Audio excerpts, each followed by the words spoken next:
Wahai anakku, cukuplah engkau menjaga diri dari kemiskinan dengan mencari penghasilan yang halal. Maksudnya jangan pernah kau miskin, usahakan kamu kaya tapi dari pendapatan halal. Karena nasihat beliau, tidaklah seseorang jatuh dalam kemiskinan kecuali dia akan tertimpa 3 hal. Yang pertama, rikkatu fidini. Maimunah istri Nabi SAW orang Yahudi bilang, ya Rasulullah, beritahukan kepada kami tentang keutamaan Aqsa. Kata Nabi SAW, pergilah ke sana, sholat di sana. Karena siapa yang sholat sana, dia akan dapat keutamaannya. Lalu Maimunah bilang, kalau orang tidak mampu ya Rasulullah, jauh perjalanan, biaya besar. Kata Nabi SAW, fal yuhdi ilaihi zaitan yusraju fihi fa inna man ahda lahu kana kaman shalla fi. Hendaklah dia. Hadis ini mulia teman-teman. Coba jadikan sebagai pegangan. Kata Nabi SAW, arba'un minas sa'adah. 4 perkara pasti mendatangkan kebahagiaan. Yang pertama,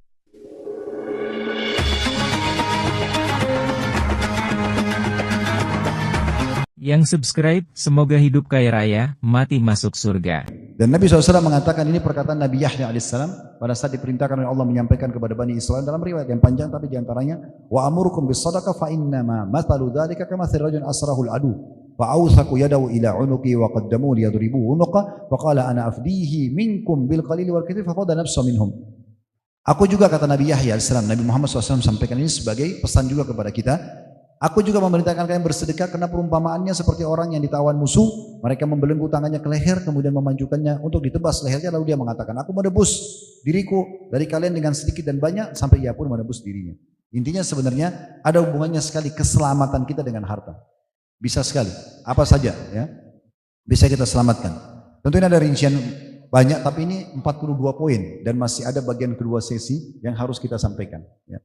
Yang ke-20 tentunya pemenuhan kebutuhan dengan harta. Bukankah teman-teman sekalian, bisa kita punya harta, ada uang tabungan misalnya, siap butuh apa, mau beli baju, mau beli apa, pakai jalan, mau beli ini, mau beli itu, semuanya ada, kita nyaman-nyaman saja, gitu kan? Dibandingkan kalau ada orang mau butuh apa-apa susah, harus minta dulu, harus utang dulu. Berarti pemenuhan kebutuhan itu perlu sekali, ya. Sampai kata Nabi SAW, maka sabar rajul kasban athiru min amal yadi wa ma'anfaqa rajul ala nafsi wa ahli wa waladi wa khadimi fa huwa sadaqah. Tidak ada usaha seorang laki-laki yang lebih baik daripada harta yang dihasilkan oleh tangannya sendiri. Jadi dia penuhi kebutuhannya. Dan apapun yang dia nafkahkan untuk diri, istri, anak, dan pembantunya adalah sedekah. Intinya sebenarnya dengan ada harta kita bisa penuhi kebutuhan kita. Tidak perlu lagi merengek-merengek sama orang, jadi kita mulia. Gitu ya. Ke-21 teman-teman sekalian, ada hubungannya kesehatan dan harta. Orang ini, maaf, bukan menyinggung siapapun, tapi orang yang kaya dengan orang yang susah hidup miskin, itu yang lebih sehat yang mana biasanya? Orang kaya karena vitaminnya bagus-bagus, berkualitas, makanannya berkualitas, hidup di lingkungan asri, pasti beda. Biasanya kita temukan orang kaya 50 tahun dengan orang miskin 50 tahun, pasti beda jauh umurnya, wajahnya. Benar nggak? Kita bukan menghina, tapi memang itu kondisi. Karena orang tinggal di AC, orang tinggal di rumah mewah, asri, ya dia mau apa saja, supir sudah ada, pekerjaan ada, nggak ada bebannya. Orang miskin selalu mikirin makan mie aja susah, gitu kan? Harus minta sana, minta sini, pungut-pungut dari sampahnya, orang itu beda. Ternyata kesehatan ada hubungannya sekali dengan harta. Ya, ini. Maka Nabi SAW mengatakan, Sallallahu al-afwa wal-afiyah, fa innahu lam yu'ta ahadun ba'dal yaqini syai'an khairum minal afiyah. Mohonlah kepada Allah ampunan dan kesehatan. Karena tidak ada seorang pun yang diberi sesuatu setelah keyakinan atau iman yang lebih baik daripada kesehatan. Ya, kalau orang punya kemampuan teman-teman, misal, la qadarullah ya, Allah tidak takdirkan. Daripada orang tiba-tiba harus operasi. Dia punya duit, tinggal masuk rumah sakit, selesai. Ada waktu-waktu tadi kita butuh perawatan misalnya. Ya, perawatan ini bukan cuma perempuan, laki-laki pun bisa. Gitu kan, selama bahan-bahannya halal misalnya contoh. Dia punya duit, dia tinggal masuk perawatan. Ya, contoh saja gitu ya. Ini semua bisa kita dapatkan. Kesehatan ada hubungan dengan harta. Kemudian juga sakit teman-teman sekalian. Dan harta. Kita bisa mendapatkan pahala cukup banyak. Misalnya kalau kita sakit dengan kita punya uang kita bisa berobat. Ya, walaupun besar biayanya. Tapi ada hal yang saya pilih, salah satu substansial bahasanya adalah masalah menjenguk orang sakit gitu ya. Karena kata Nabi SAW, idza ada rajulu akhahu muslim masya fi khirafatil jannati hatta yajlis fa idza jalasa ghamarathu rahma fa in kana gudwatan shalla alaihi 70 alf malakin hatta yumsi wa in kana masaan shalla alaihi 70 alf malakin hatta yusbih. Apabila seseorang menjenguk saudaranya muslim yang sedang sakit, maka seakan-akan dia berjalan sambil memetik buah-buah surga sehingga dia duduk. Apabila sudah duduk, maka diturunkan kepadanya rahmat dengan sangat deras. Apabila menjenguknya di pagi hari, maka 70.000 malaikat mendoakannya agar mendapat rahmat hingga sore hari. Misalnya antum jenguk orang sakit pagi hari 1 menit, 2 menit saja. Ya, semoga lekas sembuh ya, saya doain, saya pergi kerja dulu ya. Kita cuma gitu, pergi. 70.000 malaikat mendoakan sampai sore. Dan apabila dia menjenguknya sore hari, maka 70.000 malaikat mendoakannya agar diberi rahmat sampai pagi. Kalau kita datang pagi hari sebentar, 5-10 menit, nanti malam datang 5-10 menit, itu berarti 140.000 malaikat yang mendoakan. Dan doa mereka mustajab malaikat. Nah teman-teman sekalian, baik Anda mengatakan, Ustaz saya juga bisa kok jenguk orang sakit walaupun saya miskin. Benar, tapi pasti beda antara antum dengan orang kaya yang datang bawa hadiah. Ya. Bawa buah-buahan, atau bayarin rumah sakitnya, berikan vitaminnya, mana mau disamain? Gimana caranya? Nggak mungkin. Terus gimana Ustaz? Saya kan sekarang miskin. Ya banyak kiatnya. Nanti kan kita bisa titik beratkan, diantara dimulai dengan doa kepada Allah Subhanahu Wa Taala dan mulai niat. Innamal a'malu binniyat. Niat itu teman-teman jangan difahami hanya baca dengan lisan. Niat itu bahasa langsungnya tekad antum, ya. Atau bahasa lainnya itu juga sugesti. Niat itu sugesti. Kalau sugesti kita mau bangun malam, bangun. Mau kaya, kaya. Tergantung. Kita mintanya apa? Kalau saya biasa bahasakan di pengajian sebenarnya tergantung orderan kita sama Allah. Ya, begini aja deh ya Allah, saya cukup punya 2 anak. Begini aja ya Allah, yang penting saya sudah dapat rumah tipe 60. Allah kasih sesuai dengan itu. Sudah pernah dengar kisah Nabi Yusuf alaihissalam? Waktu Nabi Yusuf ditahan di penjara sekian tahun karena nolak ajakan Zulaikha. Lalu dia tanya kepada Jibril dalam sebuah athar, wahai Jibril, kenapa Allah biarkan saya lama di penjara? Apa kata Jibril? Bukankah kau yang minta penjara? Waktu ditawarkan oleh Zulaikha, waktu dia panggil semua wanita yang potong tangannya dalam surah Yusuf itu, kan itu yang terjadi. Waktu ditawarkan, kalau dia mau kerjakan zina sama saya, kalau tidak dia di penjara, apa kata Nabi Yusuf? As-sijnu ahabbu ilayya mimma yad'unani ilayh. Saya lebih suka penjara daripada yang dipanggil. Kau yang lebih suka penjara nih. Coba minta sama Allah diselamatkan. Allah kasih selamatkan kan tergantung orderanmu. Nah itu bahasa. Makanya jangan minta sembarangan sama Allah. Minta yang baik-baik saja. Dan minta maksimal. Allah itu zat yang maha kaya. Nanti akan kita jelaskan masalah itu. Kemudian juga teman-teman sekalian kita tahu ada kesembuhan ya dengan harta. Sebagaimana sabda Nabi SAW, tadawaw ibadallah fa inna Allah ta'ala lam yadha' da'an illa wada'a lahu dawa'a ghaira da'in wahid al-haram. Berobatlah wahai para hamba Allah, sungguhnya Allah Ta'ala tidaklah menciptakan penyakit kecuali Allah menciptakan pula obatnya, kecuali satu penyakit yaitu tua. Itu tidak bisa dihindari, umur tetap akan bertambah terus dan memang jadi tua. Tapi di sini maksudnya ternyata dari hadis ini bisa kita korelasikan dengan hadis lain, tidak ada penyakit kecuali pasti ada obatnya. Nah selama kita punya harta, kita bisa beli obat apa saja. Tidak bisa dapat dokter di Indonesia, kita bisa ke Eropa, kita bisa ke Amerika, selama ada duit. Ada fulus, semuanya mulus. Hah? Ya, nah itu sambungannya. Kalau tidak ada fulus katanya mampus gitu ya.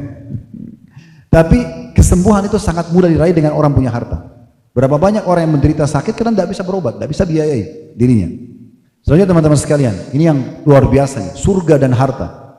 Perhatikan ayat ini, At-Taubah 111. Innallaha ashtara minal mu'minina anfusahum, lalu ditanya wa amwalahum bi anna lahumul jannah. Ternyata bisa beli surga dengan harta. Sesungguhnya Allah membeli dari orang beriman diri dan harta mereka dengan memberikan mereka surga. Bisa kita beli surga dengan harta, dengan sedekah, dengan zakat, bantu orang. Surga bisa dibeli dengan harta. Berarti orang kaya lebih besar peluangnya masuk surga. Kan gitu. Kita tahu riwayat ada pernah sahabat-sahabat miskin datang kepada Nabi SAW bilang gini, ya Rasulullah, sahabat-sahabat kami yang kaya mendahului pahala kami. Karena kami sholat, mereka sholat, kami puasa, mereka puasa, kami jihad, mereka jihad. Tapi mereka punya kelebihan karena mereka punya harta yang mereka sedekahkan kami. Kami nggak punya itu. Ajarkan kami amalan, kalau kami kerjakan kami sama pahalanya.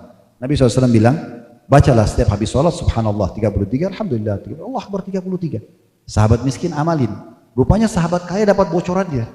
Dengar juga, diamalin juga. Datang lagi sahabat miskinnya Rasulullah. Mereka dengarin tuh. Seakan-akan minta amalan lain. Apakah Nabi ajarin lain? Tidak. Nabi bilang, "Dzalika fadlullahi yu'tihi may yasha." Itu karya Allah berikan siapa yang dia inginkan. Jelas sekali, gitu kan? Jadi teman-teman, surga pun bisa dibeli dengan harta. 25. Maaf saya sedikit agak cepat ya. Nama baik. Bukankah orang kaya lebih harum namanya? Gitu kan? Punya kedudukan, punya harta, itu normal sekali. Ya. Sampai perkataan Qais ibn Asim rahimahullah, seorang ulama salaf yang sangat terkenal dengan kekayaannya dan ilmunya yang luas, dia bilang gini sebelum meninggal, ya bunayya, alaikum bistina'il mal, fa inna manba'atu lil karim wa yustadna bihi 'anil la'im. Wahai anak-anakku, dia bilang, karena dia meninggal dalam kondisi berilmu dan kaya raya sekali. Dia bilang, wahai anak-anakku, wajib atas kalian untuk mencari dan membangun harta, maksudnya mengelolanya ya. Sesungguhnya itu merupakan kemuliaan bagi orang yang mulia dan dengannya kalian terhindar dari kebutuhan kepada orang yang hina atau kehinaan dari orang. Nah, memang nama baik itu dengan harta, gitu kan? rumahnya besar, ya banyak dayang-dayangnya, pelayannya, bajunya bagus. Tidak ada masalah, tidak ada larangan dalam Islam. Tidak pernah ada batasan, oh kalau dalam Islam bajumu cuma boleh 2, kendaraanmu cuma boleh 1, uangmu cuma sebatas ini. Enggak ada dalam Islam. Kita kalau saya pernah bedah teman-teman sekalian tablik akbar di Blok M itu hari, serial sahabat alhamdulillah sekarang sudah sampai 50 lebih serialnya.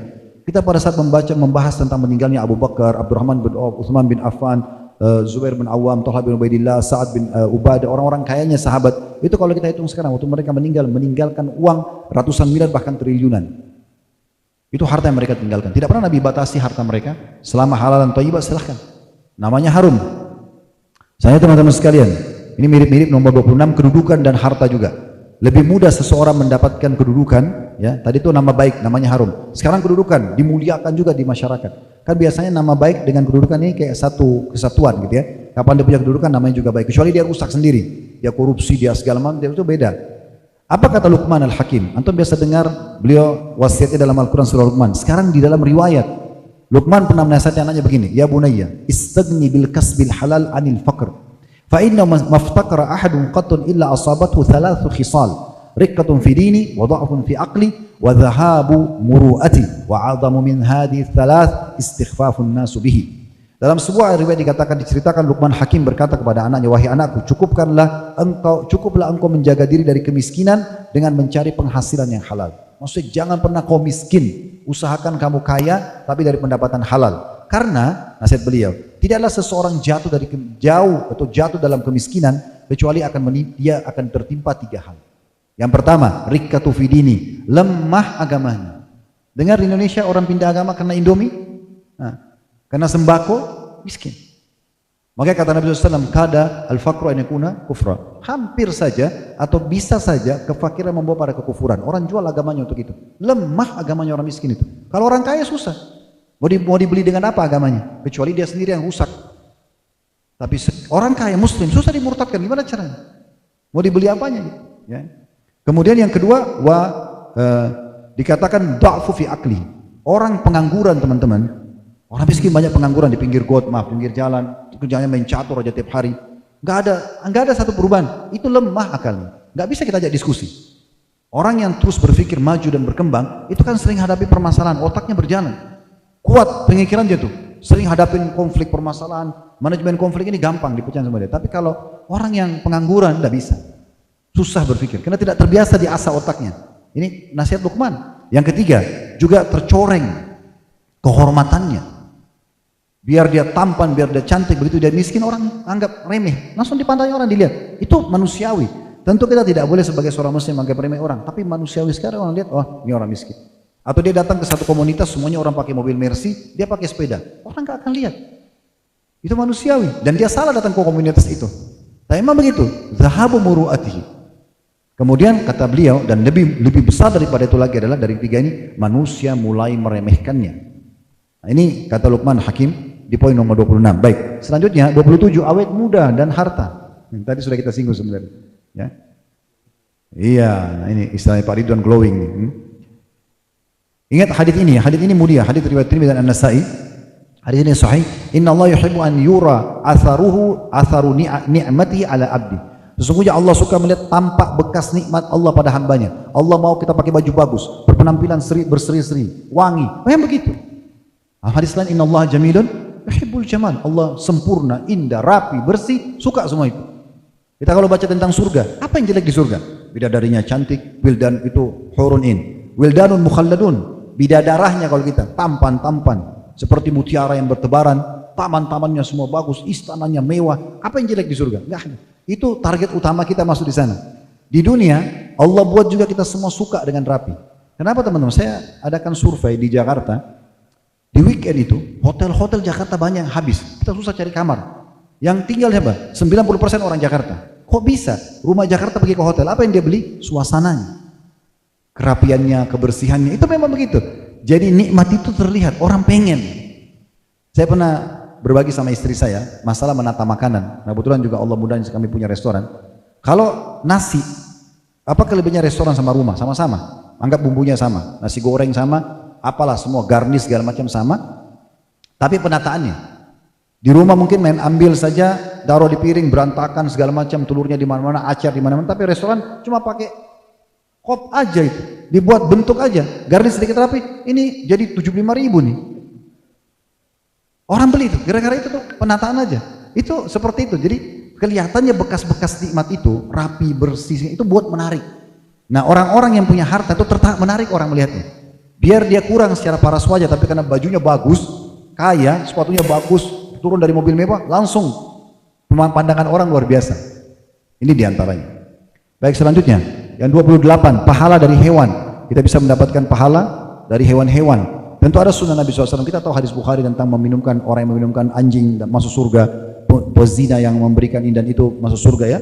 Kemudian ada juga wanita. Ada pernah di masa Nabi Muhammad SAW itu seseorang lagi habis sholat mengatakan, ya Rasulullah, di Madinah ini ada wanita tidak pernah ketinggalan puasa siang hari, tidak pernah ketinggalan sholat malam. Tapi lisannya tajam, menyakiti tetangganya. Kata Nabi SAW, la khaira fiyah hiya finnar. Orang itu nggak ada baiknya, pasti masuk neraka. Lalu orang yang sama bilang, ya Rasulullah, tapi di Madinah ada wanita biasa-biasa aja. Sholat malamnya sesekali mungkin tidak terlalu seperti yang pertama, puasanya juga tidak seperti yang pertama, tapi baik sekali, santun. Kata Nabi SAW, al khaira fiha wa hiya fil jannah. Kebaikan ada pada dia di dalam surga gitu ya. Jadi memang kita bisa lihat bagaimana berbuat baik ini luar biasa, termasuk pada hewan. Kita tahu juga ada hadis yang Bukhari yang berbunyi, Allah menyiksa seorang wanita karena menyiksa kucing ya, yang dia kurung di rumahnya, gitu kan? Dia tidak kasih makan, tidak diminum, tidak dikasih makan dari serangga dan segala macam. Dan Nabi SAW menyebutkan tentang masalah hari kiamat, bahwasanya yushiku an yakuna khairu malil muslimi ghanaman yattabi'u biha sya'afal jibal wa mawaqi'ul qatri yafirru bidini minal fitan. Hampir saja datang akhir zaman nanti di mana sebaik-baik harta seorang muslim adalah kambing yang ia gembalakan di puncak-puncak gunung dan tempat-tempat subur karena ia lari menjaga agamanya dari berbagai fitnah. Intinya sebenarnya di sini disebutkan masalah hewan, dan kalau kita beli hewan kita butuh harta. Sebenarnya lebih ke situ. Kemudian ke-28 adanya pahala juga dari tumbuh-tumbuhan.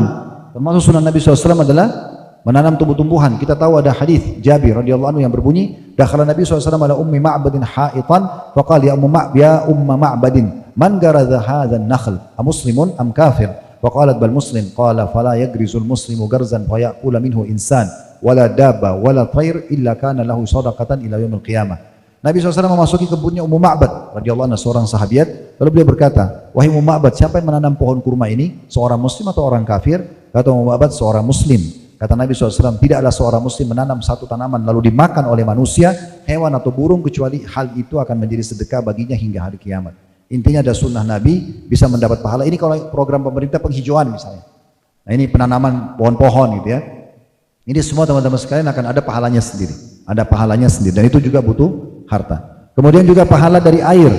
Sebagaimana ditanyakan oleh Sa'ad bin Ubadah radhiyallahu anhu, ya Rasulullah, inna umma Sa'din matat, fa ayu sadaqatin afdal? Qala al-ma'. Qala fa hafara bi'ran wa qala hadhi li ummi Sa'ad. Rasulullah SAW ditanya oleh Sa'ad, ya Rasulullah, ibunda Sa'ad telah meninggal dunia. Maksudnya ibuku telah wafat. Sedekah apakah yang paling utama? Kata Nabi SAW, air. Lalu Sa'ad menggali sumur untuk ibunya dan dia mengatakan ini sedekah buat Ummu Ma'bad. Intinya kita menggali sumur, menyiapkan air minum buat orang itu pahalanya besar. Dan itu tentunya kalau orang tadi saya bilang punya kemampuan 1 botol beda dengan orang yang punya kemampuan misalnya 10 botol, 100 botol dan seterusnya. Ya. Hasan Basri pernah menulis sebuah kisah teman-teman, ada yang datang kepada beliau, lututnya bisul selama 7 tahun. Dan Hasan Basri dia bilang, saya sudah banyak berobat kepada tabib gak sembuh. Kata Hasan Basri, coba cari lokasi muslimin yang butuh sumur, galilah, lalu kau niatkan tawasul dengan amal soleh itu. Supaya Allah sembuhkan penyakitmu. Orang itu ikuti lalu sembuh bisulnya gitu ya. Itu disebutkan sebagai tawasul dengan amal solehnya. Ke-31 pahala dari tanah. Kita tahu juga kalau kita wakafin tanah ya. Hadits yang masyhur, idza mata insanu inqata amalu illa min thalath. Kalau anak manusia meninggal terputus sumber pahalanya bisa dari 3 perkara. Min sadaqatin jariyah, sedekah jariyah. Yang paling utama adalah tanah yang diwakafin, kemudian bangunan gitu ya. Dan ini harus dengan harta. Kemudian ilmu yuntafa'u bihi, ilmu yang bermanfaat, wa waladun salih yad'ulah, anak saleh yang mendoakan. Tapi intinya sedekah jariyah. Ini bisa menjadi pahala ekstra. Harus dengan harta. Karena tanah itu harta. 32, pahala dari penerangan. Di sini maaf saya memang sengaja tulis api. Kenapa? Karena hadis yang kami nukil riwayat Ahmad ini tentang keutamaan memberikan penerangan Masjid Aqsa. Hadis ini sebenarnya keutamaan Masjid Aqsa. Ini sudah kami paparkan di buku yang kami tulis, Palestina yang terlupakan. Dan saya mengajak teman-teman, bila Allah mudahkan ada rezeki, berangkatlah ke Aqsa gitu ya. Karena kita Indonesia ini terbuka bisa masuk ke sana. Saya baru sebulan setengah lalu pulang dari sana bawa jemaah dan kita masuk resmi, kita pakai visa walaupun tidak di stamp di paspor kita, tapi kita bisa masuk. Ya. Indonesia tidak diganggu, turis tidak diganggu sama orang-orang Israel. Mereka tidak mau masalah sama orang Palestina aja. Ya, tapi orang asing mereka mau masalah sama orang Palestina, orang asing tidak ada. Tapi minimal kita bisa sholat di Masjid Aqsa karena banyak hadis yang menyebutkan keutamaannya. Di antaranya hadis ini. Ya. Maimunah istri Nabi SAW orang Yahudi bilang, ya Rasulullah, beritahukan kepada kami tentang keutamaan Aqsa. Kata Nabi SAW, pergilah ke sana, sholat di sana. Karena siapa yang sholat sana, dia akan dapat keutamaannya. Lalu Maimunah bilang, kalau orang tidak mampu ya Rasulullah, jauh perjalanan, biaya besar. Kata Nabi SAW, fal yuhdi ilaihi zaitan yusraju fihi fa inna man ahda lahu kana kaman shalla fi. Hendaklah dia menginfakkan minyak untuk penerangan di sana. Karena masa dulu orang pakai minyak zaitun. Ditaruh sumbu penerangan gitu ya. Kalau kita sekarang bayarin listriknya, dia.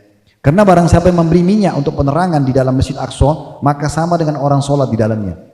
Hadis ini ditarik oleh para ulama hadis bisa meraih pahala siapapun yang menyiapkan penerangan. Contoh, antum masjid dekat rumah, listriknya antum yang bayar tiap bulan. Pesantren tahfidz itu saya yang bayar listriknya. Itu pahala karena setiap orang pakai, ini mikrofon sekarang dipakai ceramah, khutbah Jumat, segala macam ya, listrik dipakai untuk sholat, semua itu pahala. Nah itu semua tentunya dari harta. Kemudian rumah juga dengan harta. Sekarang orang kaya kalau bisa beli rumah itu nyaman. Makin banyak uang antum, makin bisa antum mampu membeli rumah yang lebih mewah. Orang di dalam satu komplek aja ada klaster-klaster A, B, C, ini yang lebih besar, ini lebih bagus fasilitasnya gitu ya. Hadis ini mulia teman-teman. Coba jadikan sebagai pegangan. Kata Nabi SAW, arba'un minas sa'adah. 4 perkara pasti mendatangkan kebahagiaan. Yang pertama, mar'atus salihah, istri yang salihah. Yang kedua, saya tebalkan bold itu di atas, wal maskanul wasi', kata Nabi. Tempat tinggal yang luas, nyaman, mewah. Nabi yang suruh, kebahagiaan di situ. Kemudian wal jarus salih, tetangga yang baik. Umumnya tetangga baik itu kalau tinggal di komplek yang elit biasanya.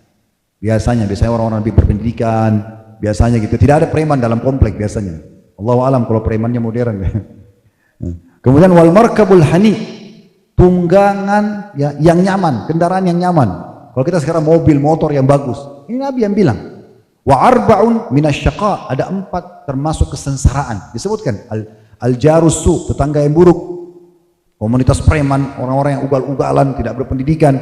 Wal mar'atus su, perempuan yang buruk, jauh dari agama. Wal markabus su, transportasi yang buruk. Dan saya tebalkan bold, wal maskanud dayyiq.